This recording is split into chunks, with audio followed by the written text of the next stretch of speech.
SK அவங்களுடைய promo ஒன்று பார்த்துருப்போம் செய்யோன்னு. அந்த படத்தோடைய டைரக்டர் தான் இந்த படத்துக்கு டைரக்டர். தாய்க்கிழவி படத்தோடைய டைரக்டர் சிவகுமார் முருகேசன்.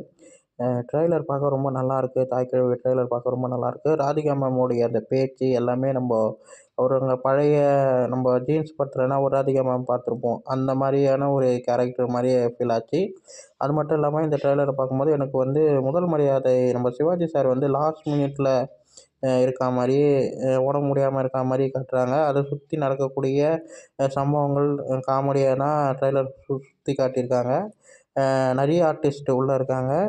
நம்ம சிவகார்த்திகேயன் அவங்களுடைய கம்பெனினாலே புது புது ஸ்கிரிப்டு தான் வரும்ன்ற மாதிரியான குரங்குப்படலாம் இருக்கட்டும், அப்புறம் கனாவாக இருக்கட்டும், இந்த மாதிரி எல்லாமே ஒரு டிஃப்ரெண்ட்டான ஜானர். போட்டுக்காளியாக இருக்கட்டும், அதே மாதிரி இந்த படமும் ஒரு டிஃப்ரெண்ட்டான ஒரு ஜானர்ன்ற மாதிரி தான் எனக்கு இந்த ட்ரெய்லரை பார்க்கும்போது ஃபீல் ஆச்சு.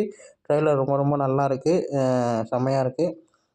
இந்த வீடியோ உங்களுக்கு பிடிச்சிருந்தா லைக் பண்ணுங்கள், ஷேர் பண்ணுங்கள், மறக்காமல் சேனலை சப்ஸ்கிரைப் பண்ணுங்கள், என்னை மோட்டிவேஷன் பண்ணுங்கள்.